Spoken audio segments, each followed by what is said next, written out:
first time. We thank you for coming out. We have this evening, our schedule is that we will have a talk now on the Srimad Bhagavad Gita. And then we will have, after that, we'll have a few announcements. Then we'll have our prasadam, our dinner that we share together. It's offered first to the Lord. And then we'll have some more kirtan and arti later on this evening. So tonight, our class will be given tonight by His Grace Shyam Kumar Prabhu. Shyam Kumar, he's a disciple of His Holiness Radhanath Maharaj. He serves here in Philadelphia as the Vice President, as well as he's the Vice Chairman of the Rath Yatra Committee as well. So Shyam Prabhu is a Brahminically initiated disciple, and him and his wife, Rati Priya, they live here in the Philadelphia Bensalem area. So Shyam Prabhu, please come forward. Please help me welcome Shyam Prabhu. Hare Krishna. Hare Krishna.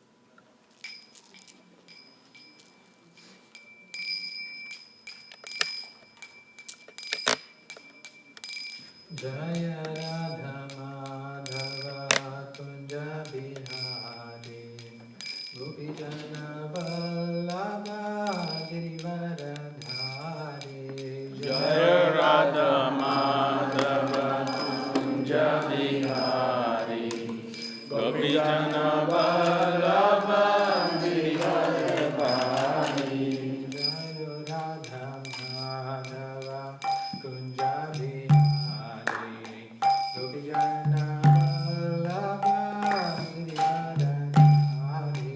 Jaya Radha Madhava Kunja Bihari Gopijana Vallabha Girivaradhari Yashodanandana Vrajana Ranjana Yashodanandana Vrajana Ranjana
Paramahamsa Paripuryajakacharya Ashtaprasata Shri Sri Paramahamsa Vedanta Swami Shri Prabhupada Ki Namo Vishnupad Paramahamsa Paripuryajakacharya Ashtaprasata Shri Sri Siddhanta Saraswati Goswami Shri Prabhupada Ki Namacharya Shri Haridas Thakur Ki Prem Sidho Shri Krishna Chaitanya Prabhu Nityananda Shri Dvaita Gadadhar Shri Vasadi Gaur Bhaktavan Shri Shri Radha Krishna Gopi Gopinath Rama Prabhu Giri Govardhan Ki Rajagopal Shri Vrindavan Ram Ki Radha Mayapur Ram Ki Ganga Mai Ki Yamuna Mai Ki Bhakti Devi Ki Tulasi Devi Ki Samavet Bhakti Vrindi Ki Gaur Premanand all yours to Sabadurus all yours to Sabadurus all yours to Sabadurus all yours to Shri Shri Guru Maharaj yours to Shri Prabhupada.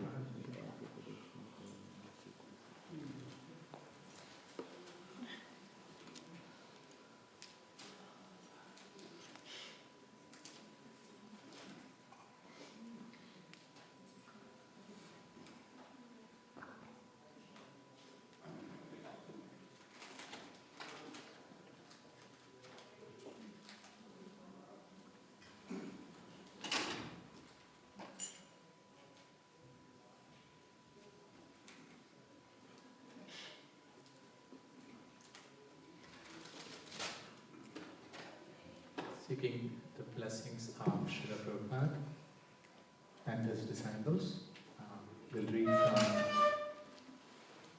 Srimad Bhagavad Gita, 2nd chapter, text number 23. I'll recite the verse, please repeat.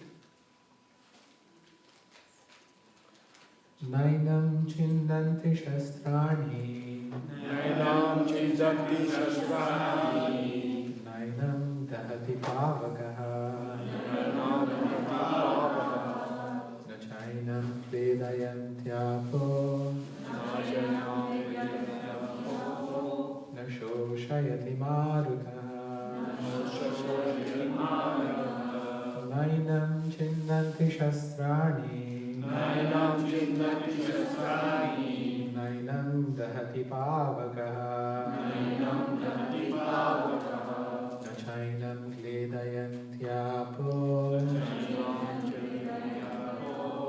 Nashoshayati marutaha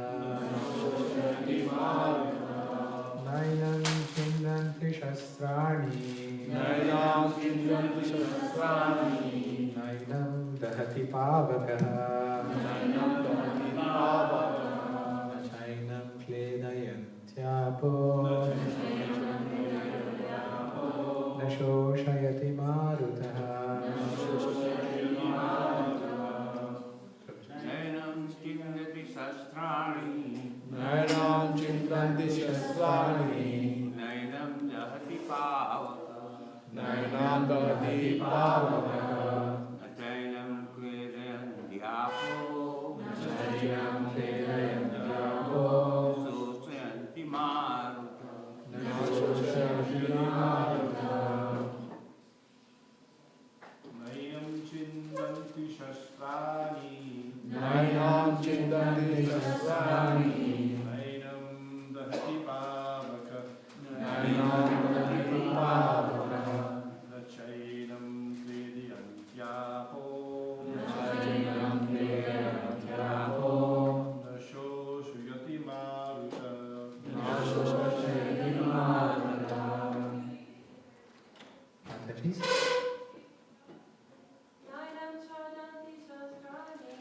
Nainam charanti shastrani Nainam dahati pavakaha Nachainam kledayantyapo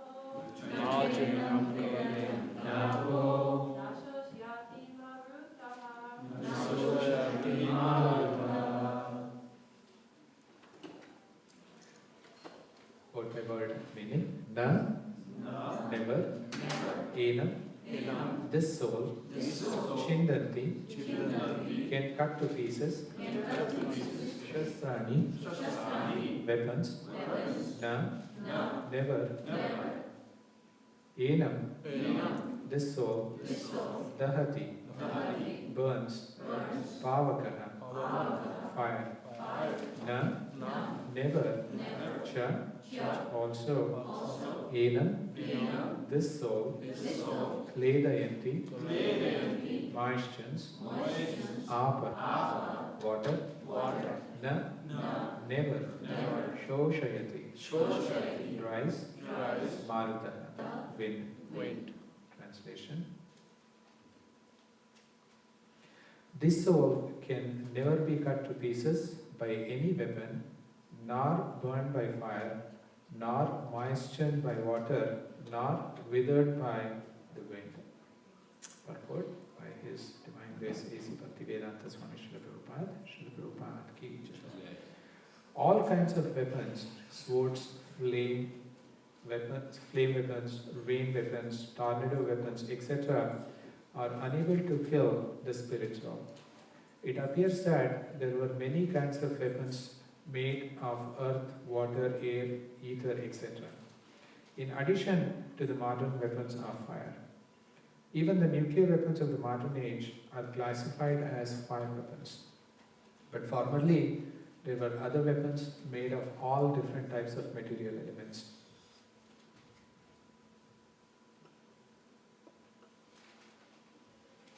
Five weapons were counteracted by water weapons, which are not unknown to modern science. Nor do modern scientists have knowledge of tornado weapons. Nonetheless, the soul can never be cut into pieces, nor annihilated by any number of weapons, regardless of scientific devices. The Mayavadi cannot explain how the individual soul came into existence simply by ignorance and consequently became covered by the illusory energy. Nor was it ever possible to cut the individual souls from the original Supreme Soul. Rather, the individual souls are eternally separated parts of the Supreme Soul because they are atomic individual souls eternally, Sanatana. They are prone to be covered by the illusory energy, and thus they become separated from the association of the Supreme Lord. Just as the sparks of fire, although one in quality with the fire, are prone to be extinguished when out of the fire. In the Varaha Purana, the living entities are described as separate parts and parcels of the Supreme. They are eternally so according to the Bhagavad Gita also. So, even after being liberated from the illusion, the living entity remains a separate identity as evident from the teachings of the Lord to Arjuna. Arjuna became liberated by the knowledge received from Krishna, but he never became with Krishna.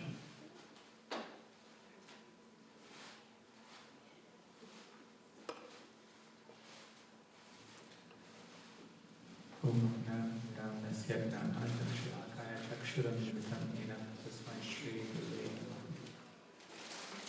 Namo Vishnu Padaya Krishna Preshvaya Vishmate Bhaktivedanta Swami Namaste Saraswati Devi Gauravani Krishna Krishna Vishesham Nivani Ashtam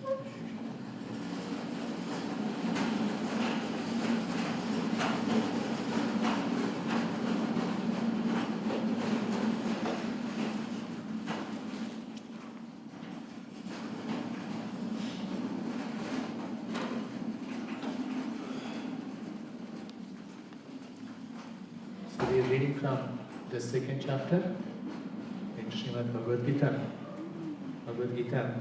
So to get a little bit of the context, Arjuna is in the battlefield, and now the battle is about to begin. The battle of Kurukshetra between Pandavas and Kauravas is about to begin.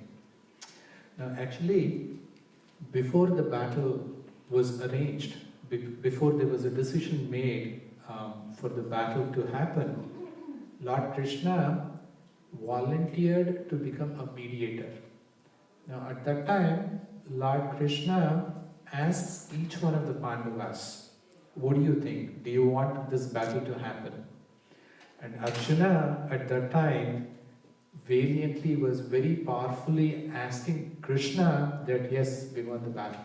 How can Dhritarashtra's son cheat us of what rightfully belongs to us? The kingdom rightfully belongs to us. How can they cheat us? So, I will fight this battle, Krishna. Now, by this time when Krishna is speaking, the situation is almost reversed. Why? The entire first chapter in Bhagavad Gita, Arjuna is giving various reasons to Krishna to convince Krishna that why they should not fight this battle. And by this time, Arjuna sat on his chariot, gave up his weapon, and he said, Krishna, I'm not fighting this war. So it's now Krishna's turn. So in the last several verses, Lord Krishna is trying to explain to Arjuna why this is a righteous thing to do. Why it is dharma of a Kshatriya to fight the battle. Now, for Arjuna to understand this, as Srila Prabhupada many times mentions, it wasn't that Arjuna was unaware of all this knowledge that Krishna is giving.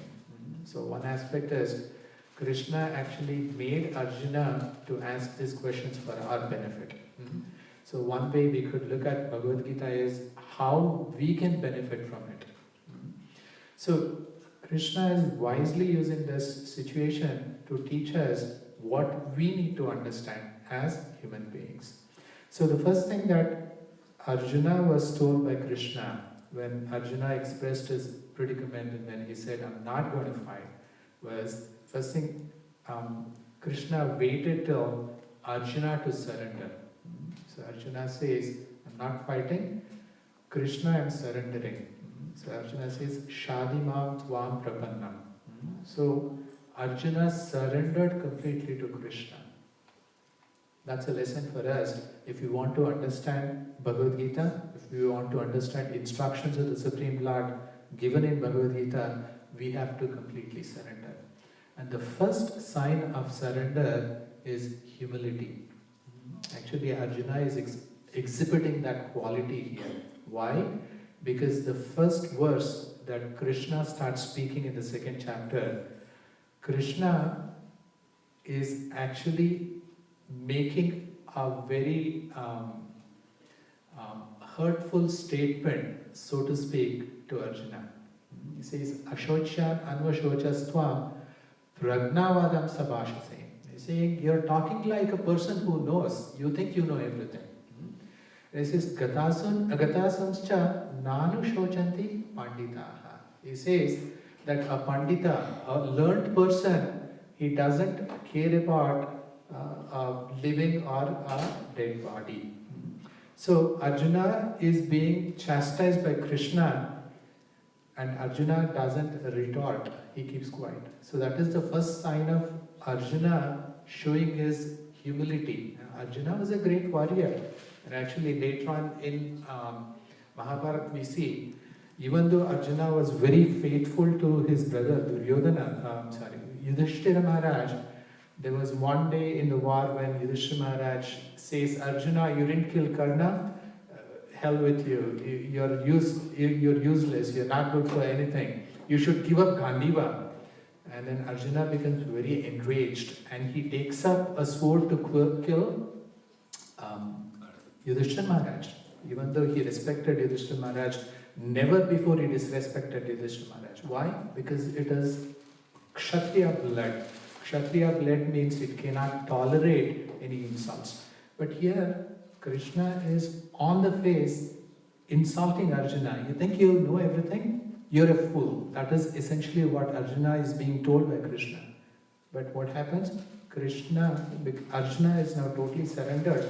The humility that is showing here is a sign that we should become humble if we want to understand anything that Lord says in Bhagavad Gita. So now, once after that, Lord Krishna is trying to explain in the last several shlokas, we saw Krishna trying to explain the difference between body and the spirit soul. We see the body is temporary the body comes and goes. We have taken many bodies, but the spirit soul is eternal. So, in this verse, Lord Krishna is trying to expand on this same philosophy.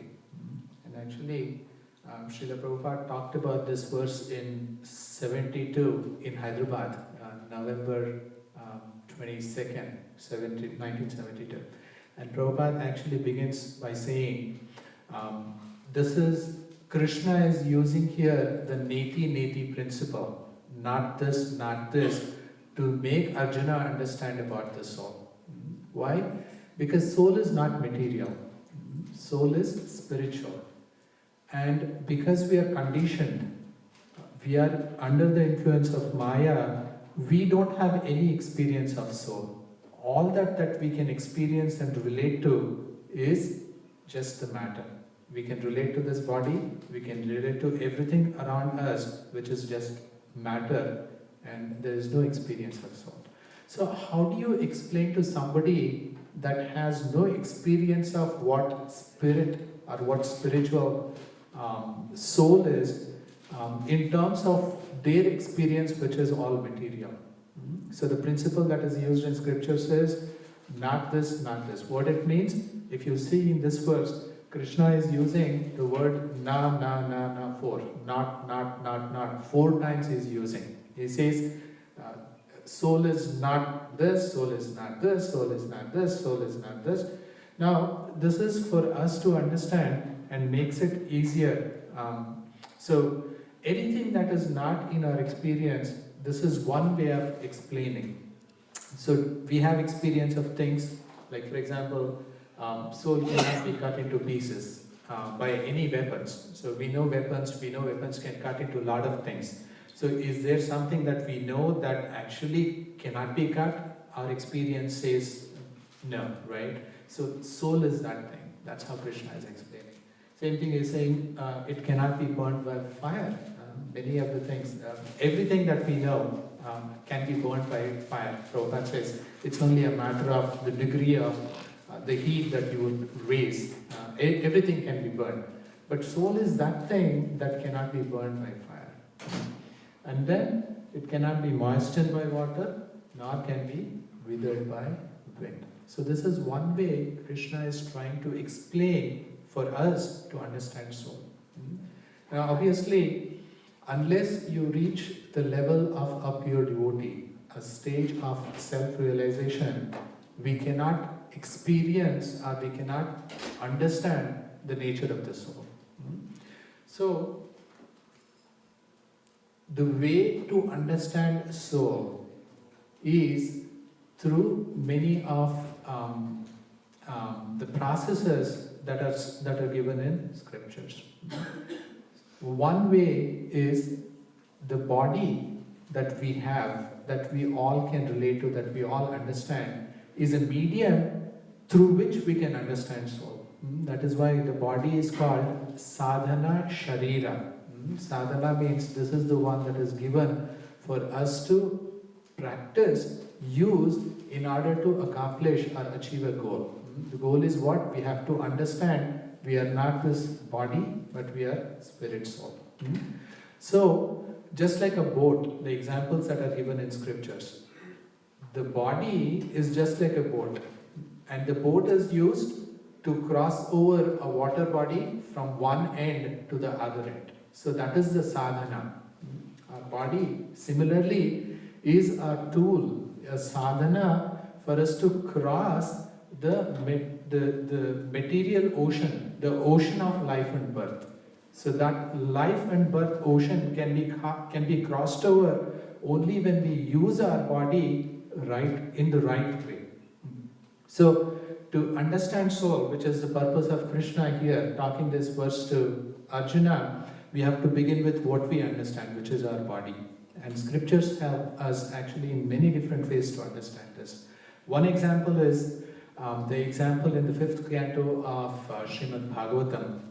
Rishabdev, an incarnation of the Supreme Lord, is talking to his children, 100 children headed by Bharat Maharaj. And Rishabdev is talking about what is the purpose of this body and how you can use this body to effectively understand the soul, and the end result is what? Once you understand the soul, you actually become self-realized, then you will be able to understand your part of the supreme whole, which is Lord Krishna.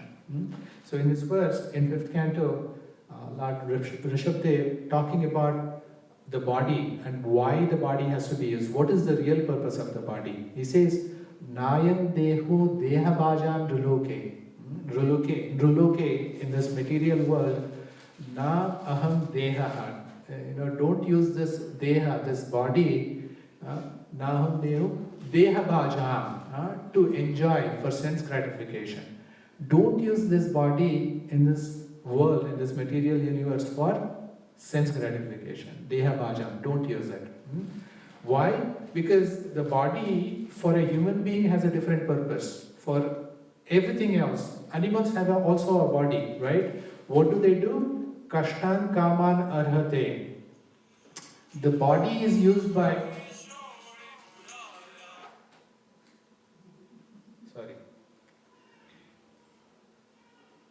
The body is used by animals for sense gratification. Kashtan kaman. Animals struggle. Vid bhujam ye. It says vid bhujam. Like pigs, hogs. What do they use the body for? They struggle the whole day just to find some food that satisfies their tongue, and then that keeps their body, sustains their body, or grows their body. This is the purpose that they use. Kashtan kaman arhate vid bhujamye. Not like the way the animals use. You should use the body. That is the lesson that Rishabdev is speaking to his children. Then what is the purpose of this body? For us human beings, he says, Tapo divyam putraka. He says, my dear sons, putraka, use it for tapa, austerity. What is the austerity? It is transcendental austerity. What is transcendental austerity? And this is where we should be very grateful to Srila Prabhupada. Because Srila Prabhupada gave us this framework where we can engage this body for purification. What is that framework Srila Prabhupada gave? What is the tapa? What is the austerity that Srila Prabhupada gave? Again, all these are ones that are given in the scriptures. Srila Prabhupada did not make it up himself. So what did Srila Prabhupada say? Get up early in the morning, Brahma Muhurta, chant, attend morning program, attend Bhagavatam. Yare deko tare kaha Krishna Upadesh. It's an austerity, especially in the world that we live in. It's difficult to go out and then preach about Krishna. So talk about Krishna whenever you want to speak, right? And then minimum 16 rounds of chanting of the holy names. That's an austerity in one way. When we begin, it's so difficult. There are many times people make fun. They say, this is the best way for us to go to sleep. The moment you put your hand in your beat bag, the best thing is you'll start sleeping. Many people have experienced this, right? But then it's an austerity to stay awake, to focus, to hear the holy name, to pronounce the holy name, to connect with Krishna. It is tapa. But then this tapa is being voluntarily undertaken by you. For what? Tapo divyam putraka.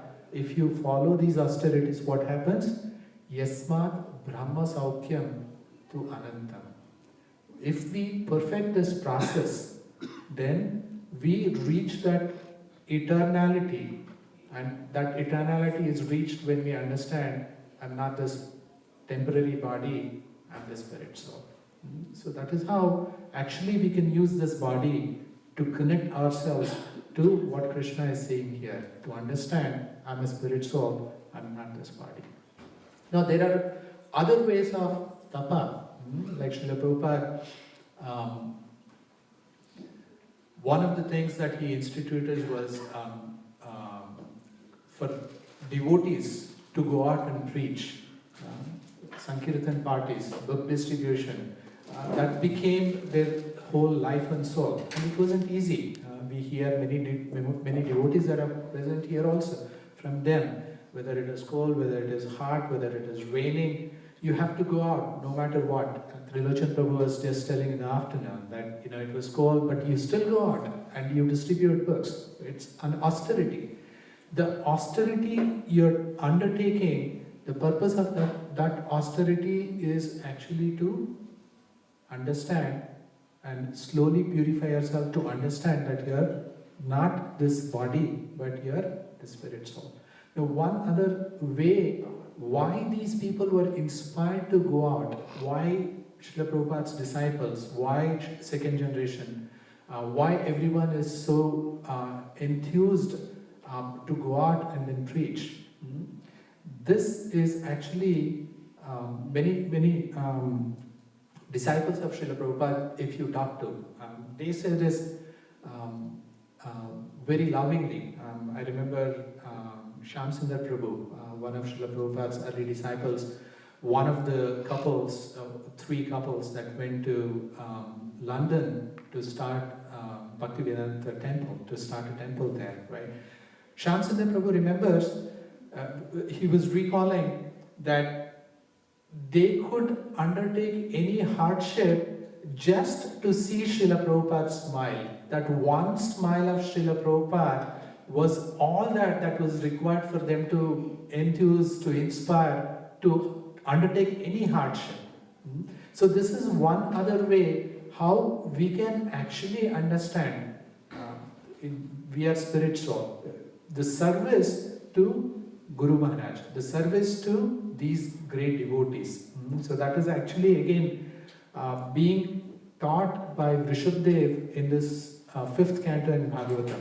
He says, what is the best way for us to go back to Godhead? He says, Mahat Sevam Dwaramahur Vimukte. He says, Vimukte, to attain liberation. Liberation is actually one of the 4 Purusharthas, or the ultimate goal of our human form of life. So there is Dharma, Artha, Moksha, Kama. There is Dharma. From Dharma, you get Artha. From Artha, you enjoy. You get Kama, and then Moksha. Moksha is the 4th Purushartha. So he's saying, if you want to achieve the Purushartha, the 4th one, Vimuksha, Moksha, then what you have to do? Mahat Sevam, Ahur Dwaram. This is our entrance into what? Into eternality, into liberation. Offering our everything as service to Mahat. Mahat means those devotees that are that have done great service, and those devotees that are pure. So Mahat Sevam Ahur Dwaram Ahur Vimukte. So this is one other thing that we have to remember. If we really want to understand I'm not this body, I'm spirit soul, the best way, one of the ways that's again given in Srimad Bhagavatam is Mahat Sevam, serving those pure devotees. If you serve those pure devotees, you can go back to Godhead. So we see many examples of this in scriptures. How one actually gets to Krishna or gets to please Krishna by serving or by offering him in entirety to Krishna's service. One of the examples, great examples, is Pandavas. We see Srila Prabhupada mention in many of his purports that Pandavas are pure devotees, they are liberated souls. Now, being liberated souls, can you imagine the amount of challenges that they had to face, the amount of distress that they had to go through in the whole Mahabharata? You see, right from their birth, they weren't born in these exquisite palaces, even though their father, Pandu Maharaj, was a king, Kunti Maharani was a queen, and their actual parents, they were demigods, but they weren't born in these palaces, but they were born in forests. Austerity. Now, when they came back, they had to actually face the cunningness of Duryodhana. They had to actually face the conspiracies to kill them. There were many, in the Lakshagraha, they were planned, Duryodhana and Dhritarashtra, they planned Pandavas to be burnt alive in the house of flank. So Pandavas had to go through this. Now once they escaped the house of flank, they had to go into the forest and then live as disguised as brahmanas, every day going out and begging. For a Kshatriya, it is a big deal. They cannot actually go and beg anything from anyone. It's a big sacrifice that they had to make.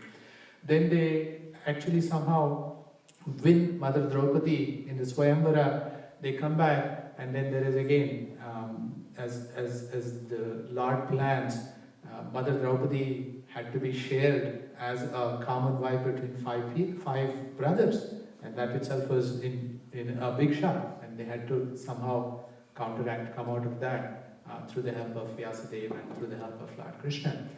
They regained their kingdom. Once they regained their kingdom, they actually were deprived of their kingdom by the cunningness of Shakuni, Duryodhana in the gamble match, in the dice match that was totally rigged. And Duryodhana and Pandavas knew right from the beginning that the match was rigged, but still they had to undergo this. Now, during the match, during the gambling dice match, after everyone was waged as and waged as a wage and were lost, Mother Draupadi was insulted. Now, this is the important thing, where we understand how surrendered Pandavas were, and because of that surrender, Pandavas actually were so dear to Krishna. And if we want to be dear to Krishna, this is one of the things that we have to do. So, during, once everyone was lost by Duryodhana, when they were all waged as bet, including Mother Draupadi. Mother Draupadi, we all know this story. Mother Draupadi was brought in, and then Dushasana tried to disrobe her. We know this story. And it is very insulting, right? Now imagine, for a person, it's one thing that you are subjected to some inconvenience or bodily distress. But then when somebody that you love is subjected to the same kind of insult or bodily distress, especially if it is your spouse, if it is your wife, then it is very difficult for one to tolerate. And actually, Pandavas weren't just some weaklings. They were powerful. Actually, in Mahabharata it says, Bhishma Dev says this to Duryodhana. He says, if Bhima comes, if Arjuna comes, there is nothing in this world that can stop them. Why are you taking up enmity against them? Stop doing this nonsense, foolishness. Duryodhana doesn't listen. There is also a mention, Bhishma Dev says this. He says, Bhima Seno Samanasti Senayor Ubhayarupi Pandityecha Patutvecha Shuritvevi Balepicha. He says, Panditya, Patutva. Panditya is in being a learned scholar. Patutva, he is the best athlete. Shuratva, best chivalrous. Balepicha, he has the most strength. There is nobody within the two armies that actually can match up to Bhimasena.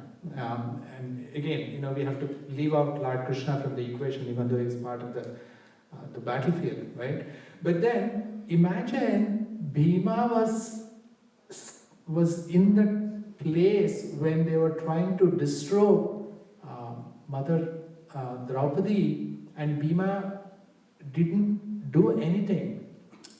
Whereas Bhima at that point had the ability to single-handedly take each one of the Kshatriyas that were present, break their neck. That is how powerful Bhima was. But Bhima didn't do it. Why? Because they wanted to show how surrendered they were to the Supreme Personality of Godhead. That is what their service, that was their service to the Lord.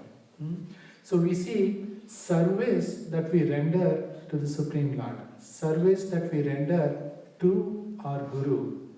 These actually purify us to an extent where we can see ourselves advancing. To the extent that you become surrendered To that extent you do service. To that extent you are able to understand you are not this body but you are spirit soul. It's very important for us to understand. We see this in the life of our own Srila Prabhupada. So I want to end with this, and then the remaining time we could use for some reflections. Whatever you heard in the last 45 minutes, we can just, if you can just reflect on that, what you understood, what you thought was something that you learned. So we can do that. Before that, we'll just end with Srila Prabhupada's surrender and service. So Srila Prabhupada's surrender to Krishna is unthinkable, unimaginable, and it's very difficult for us to understand. So at an advanced stage, we know Srila Prabhupada came to US in 1970, and relentlessly, without taking any rest, Srila Prabhupada kept writing. Srila Prabhupada managed an entirely global organization by himself, single-handedly. Srila Prabhupada was corresponding with a lot of his disciples on a daily basis. Srila Prabhupada was traveling 12 times around the globe. He traveled in the 12 years that Srila Prabhupada lived after ISKCON was started. So this was the service that Srila Prabhupada rendered to Lord Krishna. Now, the surrenderness to Srila Prabhupada came from one simple instruction from his Guru Maharaj. His Guru Maharaj said, whenever you get a chance, please preach to people in English. This is one instruction that Srila Prabhupada took to his heart and then made ISKCON what ISKCON is. And he is the guiding light for all of us. We have to remember, if it wasn't for Srila Prabhupada, we would never have probably, at least speaking about me, I would never probably have had a chance to understand my real purpose in life, understand what is the goal of human form of life. Without Srila Prabhupada's books, it probably would not have been possible, and it just happened because of Srila Prabhupada's mercy. So, lesson for us is, if we show that surrenderness, if we show that service, this is the formula for our advancement. We are not here as devotees, we understand. We don't want to take one more birth. We don't want to again come back and then deal with everything that we have already seen in our lives and we are seeing around us. We don't want this.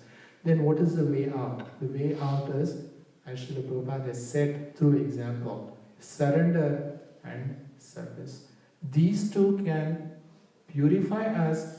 These two can give the mercy of our Guru, mercy of Srila Prabhupada, and mercy of Lord Shri Krishna, which is the purpose of reading Srimad Bhagavatam. What is the purpose of understanding? Understanding about soul. The soul, we are that soul. We unfortunately don't have that understanding, but with the help of Srila Prabhupada and the framework that he has set up as an organization, ISKCON, we will be able to accomplish our journey to realize we are this spirit soul beings. So it doesn't have to be something really big. It could be just one thing that you understood from our discussion today. The reason it stays with you, and when it stays with you, it becomes yours. Otherwise, it's somebody else's. To make it yours, you have to analyze it, you have to meditate, and you have to speak out. Then it becomes yours. Okay, Prabhu. What's your name? Sachin. Yeah, please. What I learned from the austerity is very essential for the advancement in the spiritual practice. I missed out maybe this is good.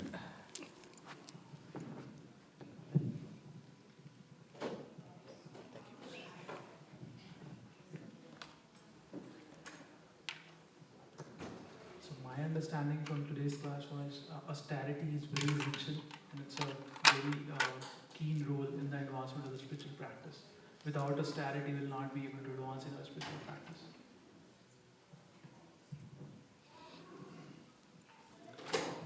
Thank you, Guru. So it's very important for us to understand. Krishna explains in Bhagavad Gita, there are austerity in the mode of goodness, ignorance, and mode of passion. So we have to understand the austerity that we subject ourselves to, our body, it is in the mode of goodness for us to understand and advance. And the best austerity that one can do, starting with this, to give you an example of Srila Prabhupada. Srila Prabhupada was asked in Atlanta, Balabhadra Prabhu recalls this many times.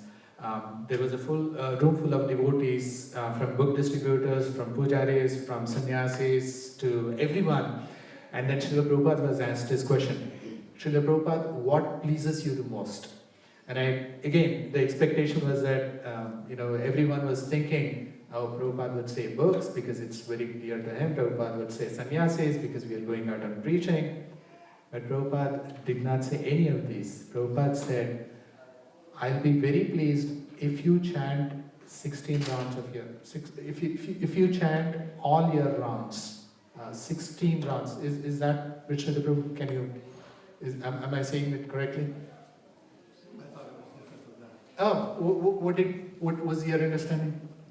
My recollection was that Prabhupada said, learn to love Krishna. Oh, okay. That's what I was. If you love Krishna, You'll be pleased. you'll be pleased. Okay, yeah. I think, I remember Balabhadra Prabhu saying this, yeah. There was another context when Prabhupada actually said, maybe I'm mixing up both things. Prabhupada said, I'll be very pleased if you chant 16 rounds of your japa, which is an austerity. It's not easy, right? At least for the beginners, it's an austerity. Prabhupada said, if you chant 16 rounds of your japa in one sitting, I'll be very pleased. So that's an austerity we can take up. Why? Again, chanting purifies us. And again, if we chant sincerely, the compassion within our heart actually raises to such an extent that we won't be able to sit without giving Krishna to others. So that is the biggest, if you want to know your chanting is working, you feel so much compassionate about others that don't have Krishna or Krishna consciousness, and you want to give it to them. That is how energizing the chanting is. Thank you. Who's next?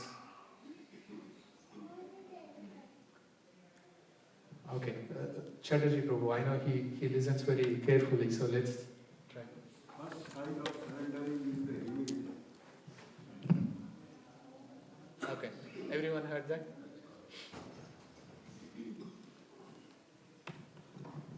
Chatterjee Prabhu said, first sign of surrender is humility, which we saw. Arjuna, even though he was a Kshatriya, hot-blooded, he did not retort when Krishna called him your fool. Why? Because he was completely surrendered. And only when you're surrendered completely, actually you get that mercy, the mercy. So if we want that mercy, surrender. And important thing, Prabhupada said this, don't surrender your intelligence, but surrender by your intelligence. Prabhupada didn't want people to be taken advantage of. He didn't want us to go to somebody and then whatever they say you accept. No, Prabhupada said surrender by your intelligence, which means read Shastra, read Srila Prabhupada's books, then you will know, you will get that intelligence. What's the right way of surrendering? Who's next? Mataji's side. Any reflections? Yeah, I'm last. Okay. The reflection that kind of just stuck with me was that when Arjun and Bhima could have easily just, destroyed, Drona with Draupadi, but they held back because they were surrendered to Krishna completely, and they were, abiding by,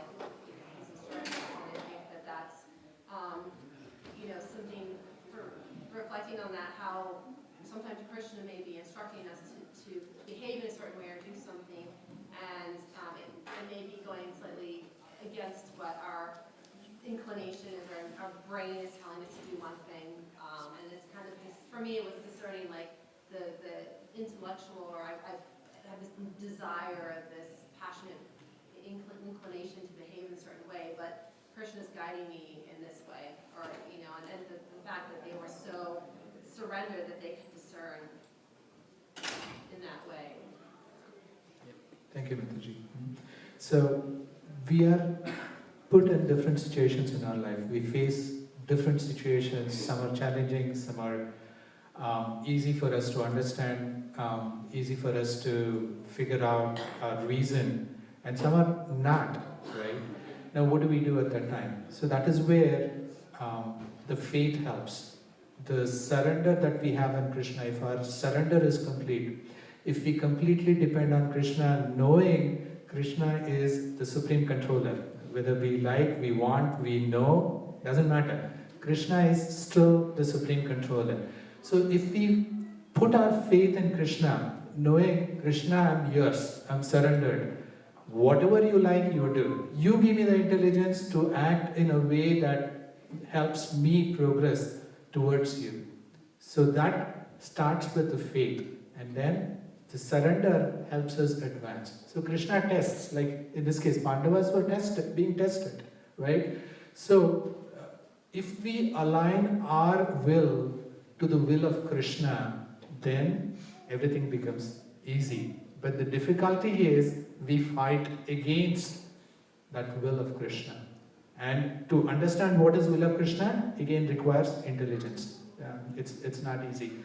Just to give one example, there was one disciple, again this is what I've heard, maybe Vishnu Prabhu or somebody can say. One time Srila Prabhupada's disciple forgot to bring the recording, the radios, the recorder with him on morning walks, and then he said, Prabhupada, maybe it was the desire of Krishna, will of Krishna that I forgot. And Srila Prabhupada chastised him. He said, don't equate your stupidity to will of Krishna. So we have to understand, take responsibility there. So it's not everything the same. So, one more. Anybody from the back would like to share reflections? Okay, one more from Mataji's. Kamala Radha Mataji, you have anything to share? I said, I'll call the names. When you said call name, for some reason, Prabhu, I thought you were going to call me. See? And I went, oh, please don't call me, I'm feeling so sick today. Oh, I'm sorry, Prabhu, Thank you. So we have one more minute. Just want to summarize and close. It's very important for us to advance in spirituality. To advance in spirituality means we have to actually surrender, and that surrender comes from service. So please understand, it's purifying. Service is something that actually gives you realizations. I've experienced it myself. My spiritual teacher, mentor, Yugil Prabhu mentioned it long time back. He said, when you serve, Krishna will make everything to fall in line with for your progress, whatever is required for your progress. So please keep that in mind. So I'd like to close today's discussion. Let's close. Srila Prabhupada Ki Jai.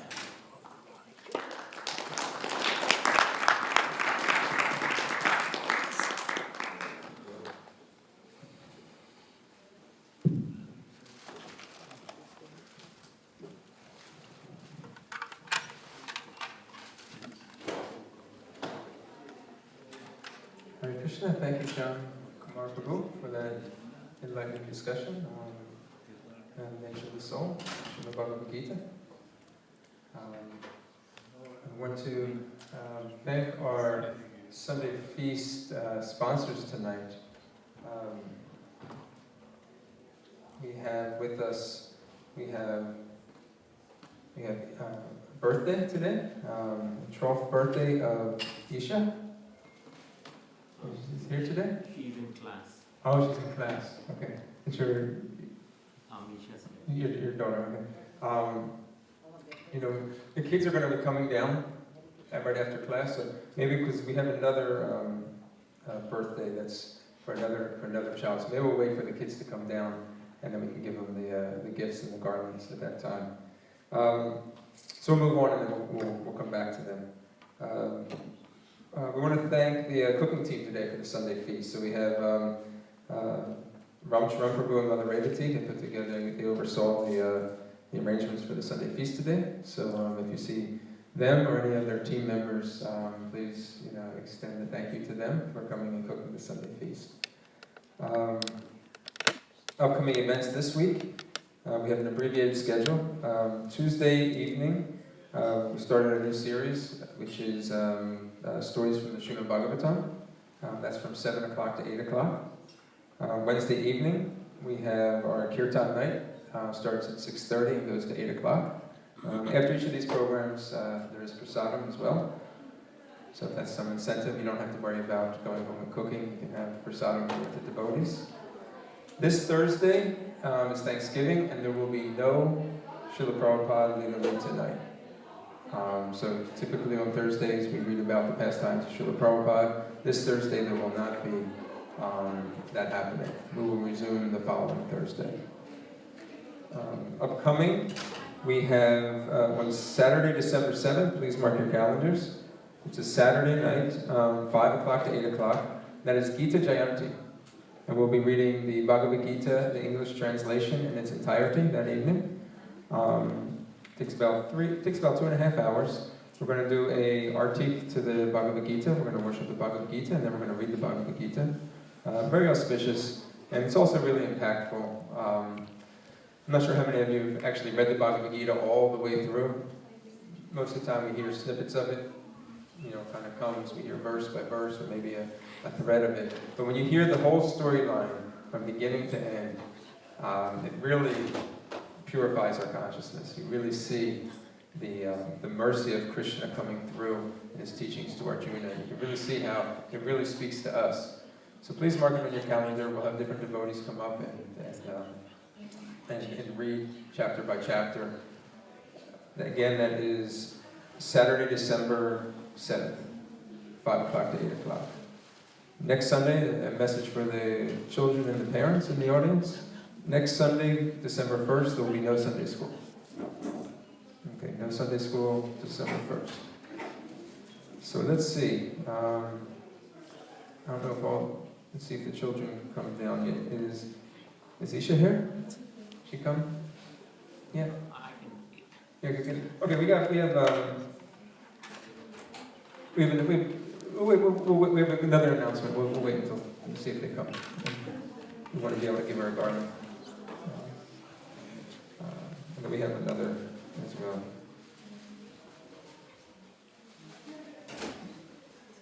Okay, we'll come right back to the sponsorships.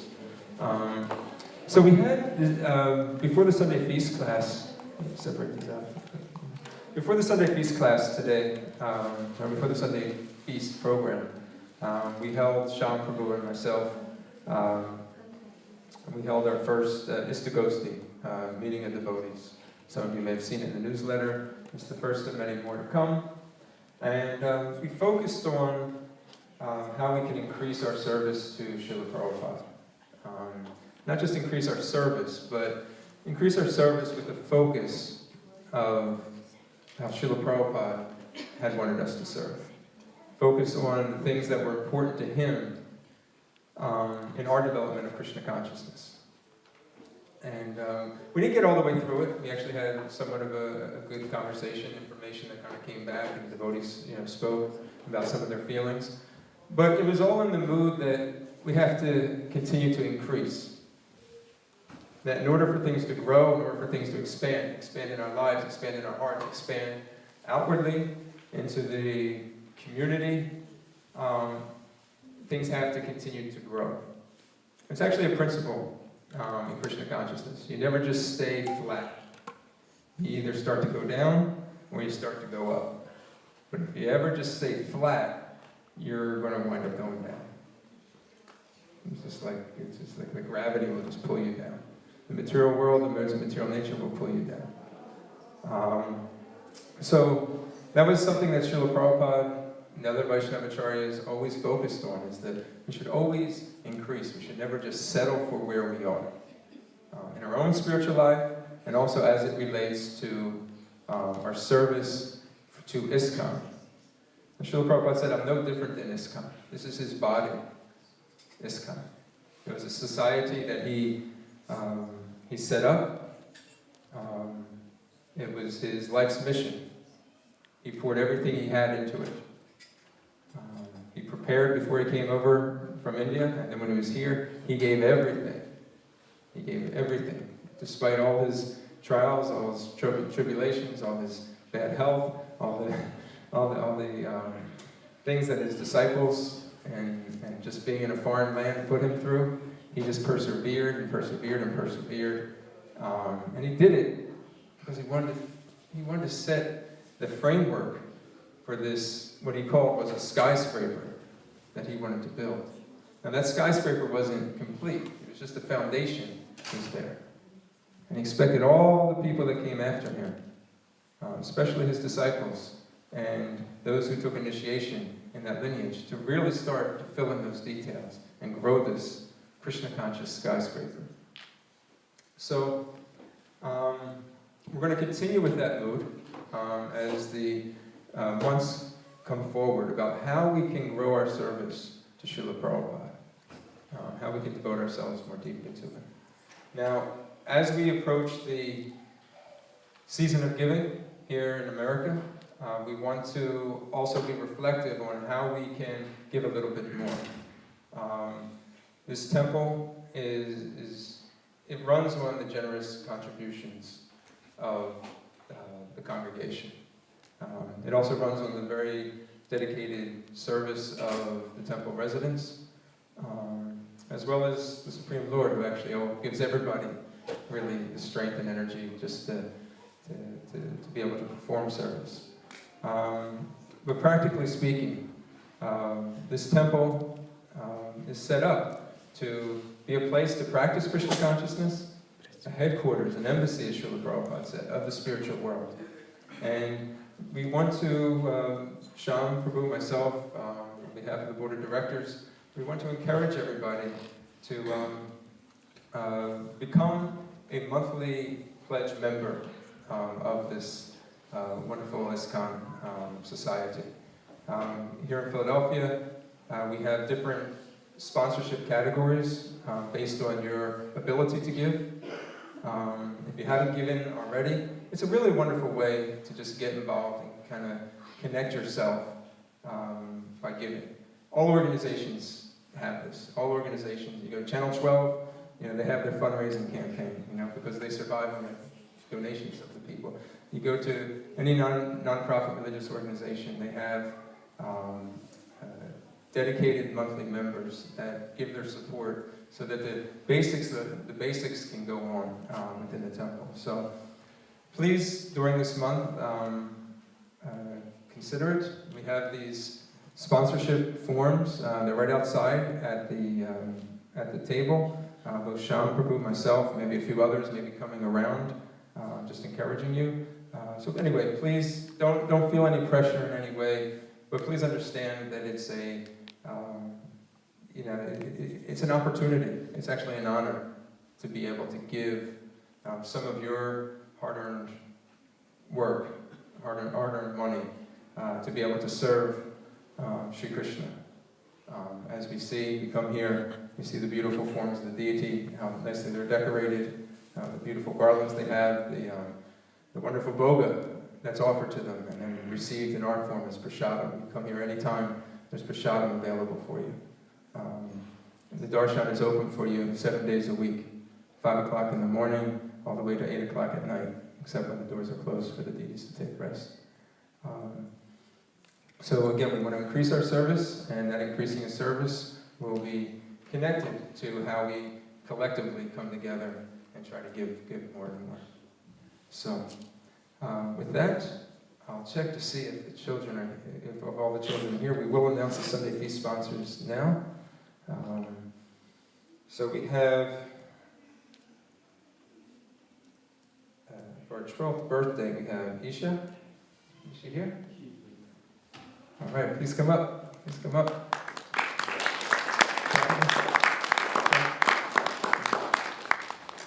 So we have these gifts, spiritual gifts. So the first one in the box is the Mangalartik sweets. So these are special sweets that are offered once a day to the deities first thing in the morning. So unless you come early in the morning, you usually don't get these. So we want to raise our hands and offer our blessings to Isha. So join me. Hare Krishna, Hare Krishna, Krishna Krishna, Hare Hare, Hare Rama, Hare Rama, Rama Rama, Hare Hare. And then our second sponsor is Avantika Burma for her 11th birthday. She's not here. Avantika? No? She's not here. Please. Hector? Yes. Are you, okay, please come forward. So we're going to, she's not here for her 11th birthday, but we want to offer our blessings to her and pray that Lord Krishna and the devotees please bless her. So please raise your hands and let's chant the Maha Mantra for her as well. Hare Krishna, Krishna Krishna, Hare Hare, Hare Rama, Rama Rama, Hare Hare. Okay, so 2 weeks ago we started a tradition here in ISKCON Philadelphia, and the children, what better way than the children to lead this? So I'm not going to repeat this in perpetuity, but for the first couple of weeks I'll repeat it why we're doing this. Is because these are prayers glorifying prasad. And prasad is extremely important to the Hare Krishna movement, to ISKCON. Srila Prabhupada even said, this is the kitchen religion. And he really wanted, the main attraction for so many people was this tasting of prasad. Narada Muni actually became purified and became the great sage Narada Muni, actually by receiving prasadam, just one time. So many great souls reawaken their spiritual consciousness by taking prasad. How glorious is prasad? I remember Steve Jobs, founder, CEO of Apple. He has a famous speech. He's giving an address to the graduating class of Stanford University, and he talks about, how hard it was for him growing up, because he didn't have much. He was poor, before he, got the computer, the computer business going. He was really struggling. He dropped out of school, all this stuff. And he said he'd walk across campus for an hour every week to go to the Hare Krishna temple to get one good meal. Steve Jobs. So there's so many stories about how devotees have devoted. Obviously he's on his path, and prasadam have purified him to a certain degree. But how the purifying nature of prasadam, how the Hare Krishna movement is known by its prasadam. So this is a prayer composed by Bhaktivinoda Thakur, one of the acharyas, Srila Prabhupada's. He was the father of Srila Prabhupada's guru, and it's important to know that we not just go there and we just take, but we should honor it, we should relish it, we should really pray to it, because it's non-different than Krishna, because it's been touched by Krishna. So the children will read the translation, and then the Sunday school will chant it, and please chant along with us. When we're done, we'll go over to the Prasadam Hall, which is the old temple building, and honor Krishna Prasad.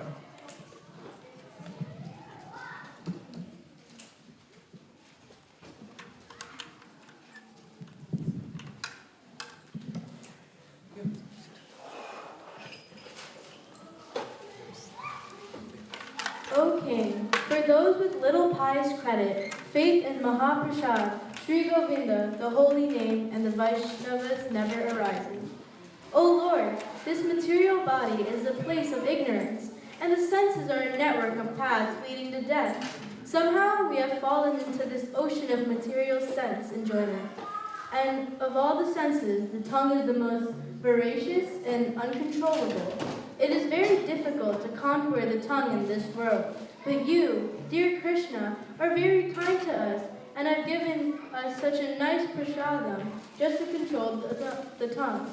Now we take this prasadam to our full satisfaction and glorify you, Sri Radha and Krishna, and in love call for the help of Lord Chaitanya and Nityananda. Mahaprasade Govinde. Mahaprasade Govinde. Nama Brahmani Vaishnave. Sarva Punya Brahmana.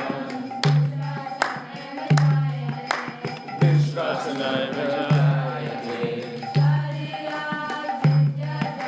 Sharira Vijaya. Jodindiya Taika.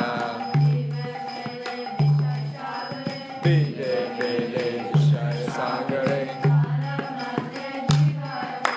Taramani Jayati. Lobamaya Sunamati. Kake Jeta Katina Samsari.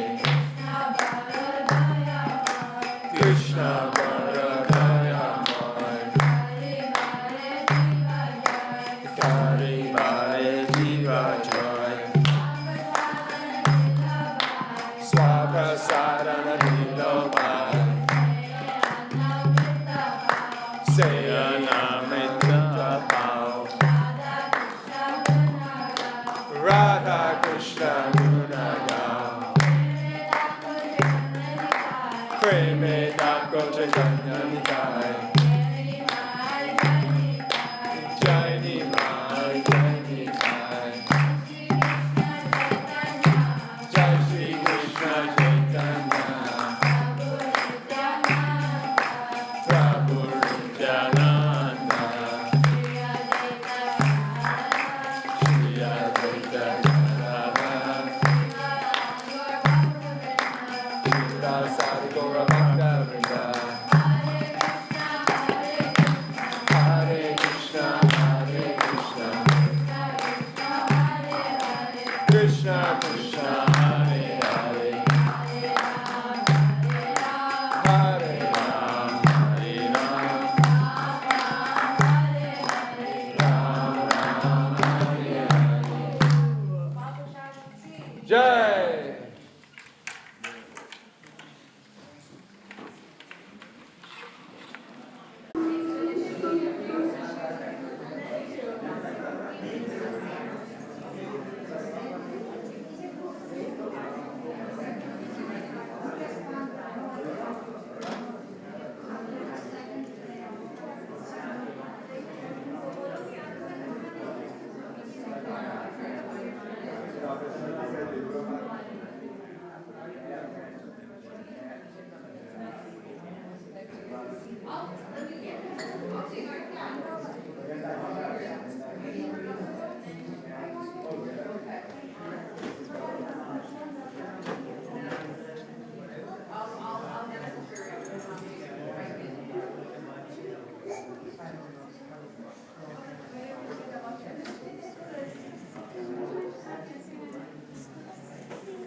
But